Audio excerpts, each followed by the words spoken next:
بسم اللہ الرحمن الرحیم۔ پوری دنیا کی نگاہیں پاکستان کی طرف تھیں۔ بھارت ایٹمی دھماکے کر چکا تھا اور دنیا یہ سمجھ رہی تھی کہ اب کسی بھی وقت پاکستان ایٹمی دھماکہ کر کے ان ممالک کی فہرست میں شامل ہونے والا ہے جن کے پاس ایٹم بم ہے۔ چاغی مرکز نگاہ تھا۔ ہر خاص و عام کو ان تیاریوں کا اندازہ تھا جو کسی بھی ایسے بڑے واقعے کے لیے ضروری ہوا کرتی ہیں۔ دل بدین کا بازار، اس کے گرد و نواح کے پہاڑ اور وسیع ریگستان سیکورٹی فورسز کے جوانوں میں گرے ہوئے تھے۔ راسکو کا پہاڑ کئی سال پہلے سے ہی مقامی لوگوں کے لیے ایک نو گو ایریا تھا۔ میں وہاں گزشتہ 1.5 سال سے ڈپٹی کمشنر تھا اور جب کبھی اس علاقے سے گزرتا تو میری جیپ کو بھی دور ہی سے روک لیا جاتا۔ عالمی دباؤ تو حکومت کی سطح پر ہوگا، لیکن عالمی میڈیا بھی رائے عامہ کا ایک دباؤ تخلیق کرنے کی کوشش کر رہا تھا۔ ایٹم بم کو انسانیت دشمن قرار دیتے ہوئے جاپان کے شہروں ہیروشیما اور ناگاساکی کی مثال دی جاتی تھی اور عالمی طاقتوں نے جاپان ہی کو خاص طور پر اس معاملے میں پاکستان کو قائل کرنے کے لیے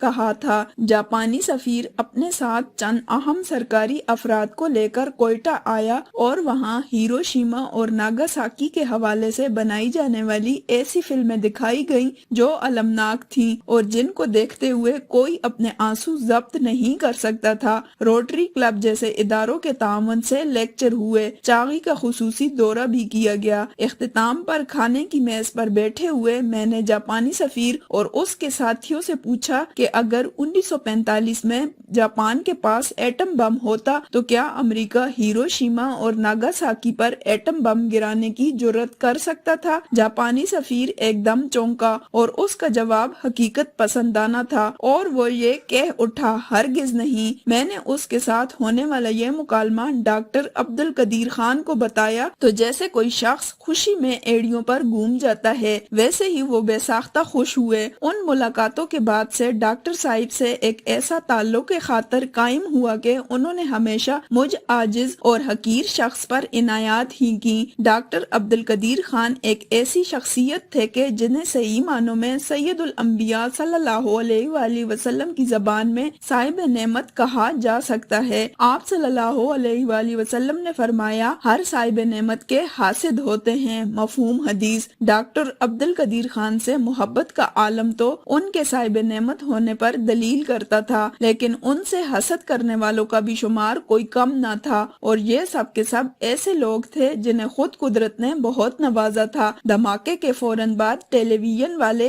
اس بات پر حیرت میں گم تھے کہ وزیر اعظم نواز شریف نے انہیں خاص طور پر ڈاکٹر سمر مبارک مند کے انٹرویو نشر کرنے اور انہیں زیادہ اہمیت دینے کی ہدایات کیوں دی ہیں۔ نفسیاتی طور پر کس قدر کمزور ہوتے ہیں ایسے رہنما جنہیں عزت و مقام بھی میسر ہوتا ہے مگر وہ ہمیشہ صاحبان نعمت سے خوف زدہ رہتے ہیں۔ ڈاکٹر عبدالقدیر خان یہ کہ مغرب جن کی زندگی کا دشمن تھا اور گزشتہ 15 سالوں سے ان کی طاق میں تھا اور جو عالمی میڈیا کی منفی فہرست میں سب سے نمایاں تھے، ایسے شخص کی وطن میں عزت خود بخود ہو جاتی ہے۔ اس کے مقابلے میں کسی دوسرے کا چراغ جلانا ناممکن تھا۔ پاکستان کا بچہ اس حقیقت سے واقف تھا کہ ایٹمی پروگرام کا وہی ایک ہیرو ہے۔ لوگوں کے خیال کو تقویت اس بات سے ملتی تھی کہ پورا عالم کفر ڈاکٹر عبدالقدیر خان سے نفرت کرتا تھا لیکن پورا عالم اسلام ان سے محبت کرتا تھا۔ ایٹمی دھماکے کے چند ہفتوں بعد مجھے ایشین ڈیولپمنٹ بینک میں ایک میٹنگ کے سلسلے میں منیلا جانا پڑا۔ وہاں میری ملاقات ایک امریکی مسلمان سے ہوئی جو صومالیہ میں مسلمانوں کے جذبہ صبر و رضا کو دیکھ کر ایسا مسلمان ہوا تھا کہ تقویٰ کے اعلیٰ معیار پر تھا۔ اس کے گھر کھانے پر گیا تو اس کی بیٹی کی سالگرہ تھی لیکن کوئی تقریب نہیں تھی۔ میں نے حیران ہو کر پوچھا کہ ایسا کیوں؟ تو بیٹی نے جواب دیا، میرا باپ جب بھی مجھ سے خوش ہوتا ہے مجھے ڈھیروں تحفے لا کر دیتا ہے، پھر سالگرہ کیوں؟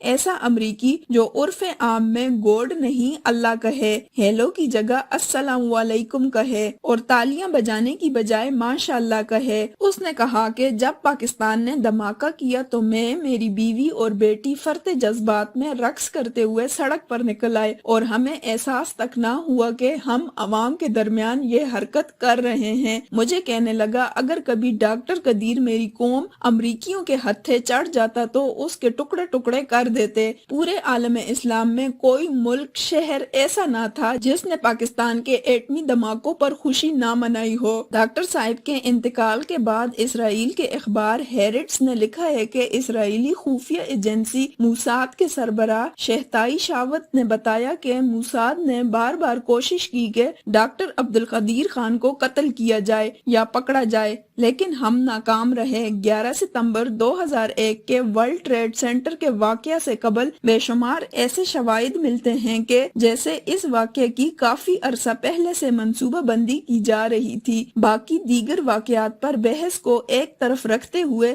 صرف پرویز مشرف جیسے مذہب بیزار سیکولر لبرل شخص کے اقتدار پر قبضہ کرنے کی کوئی اور توجیہ نہیں کی جا سکتی سوائے اس کے کہ افغانستان پر امریکی حملے کے وقت انہیں ایسے ہی حکمران کی ضرورت تھی۔ حیران کن بات یہ ہے کہ 11 ستمبر سے چند ماہ پہلے ہی پرویز مشرف نے ڈاکٹر عبدالقدیر خان کو پاکستان کے ایٹمی پروگرام سے علیحدہ کر کے ان کے خلاف ایک منفی پروپیگنڈے کا آغاز کر دیا تھا۔ 11 ستمبر کے بعد تو پورا سٹیج تیار تھا۔ ڈاکٹر صاحب کے خلاف ایٹمی ٹیکنالوجی ایران، لیبیا اور کوریا کو دینے کا الزام لگایا گیا۔ ایران کے جس ایٹمی سائنسدان محسن فرخزادہ نے سینٹری فیوجز پکڑے جانے پر فوراً ڈاکٹر قدیر خان کا نام لے کر اسرائیلی خواہش کی تکمیل کی تھی، اس کا انجام یہ ہوا کہ اسے 27 نومبر 2020 کو اسرائیل کی خفیہ ایجنسی موساد نے ہی ہلاک کیا۔ ڈاکٹر عبدالقدیر خان کے خلاف دوسری گواہی لیبیا کے کرنل قذافی کی تھی۔ قذافی نے عراق پر حملے کے بعد خود کو خطرے میں محسوس کیا تو CIA اور MI6 کے ساتھ گفتگو کا آغاز کیا اور ان کو بتایا کہ وہ اپنا ایٹمی پروگرام ختم کرنے کو تیار ہے اگر عالمی طاقتیں لیبیا کی حفاظت کا ذمہ لے لیں۔ یوں قذافی نے تمام الزام ڈاکٹر عبدالقدیر کے سر پر دھر دیے اور اپنی قوم اور اپنے لیے زندگی کی مہلت مانگ لی۔ 19 دسمبر 2003 کو قذافی اور ٹونی بلیئر نے مشترکہ پریس کانفرنس میں عہد و پیمان کیے، لیکن قذافی کا بھی وہی حشر ہوا جو ایرانی ایٹمی سائنسدان محسن فرخزادہ کا ہوا تھا، بلکہ قذافی کو تو گلیوں میں ذلت کے ساتھ گھسیٹ کر موت کے گھاٹ اتارا گیا۔ ڈاکٹر قدیر نے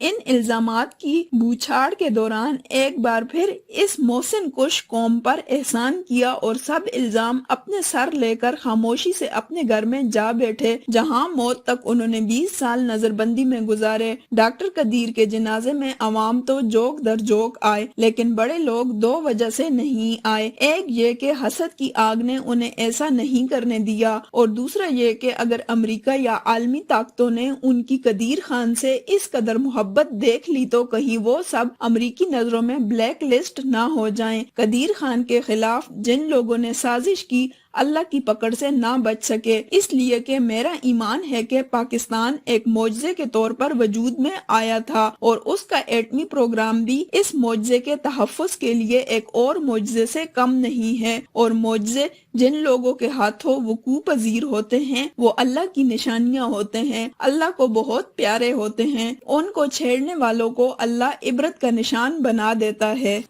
اگر آپ کو ہماری آج کی ویڈیو پسند آئی ہے تو ویڈیو کو لائک کریں، چینل کو سبسکرائب کریں اور بیل آئیکن کو ضرور دبائیں۔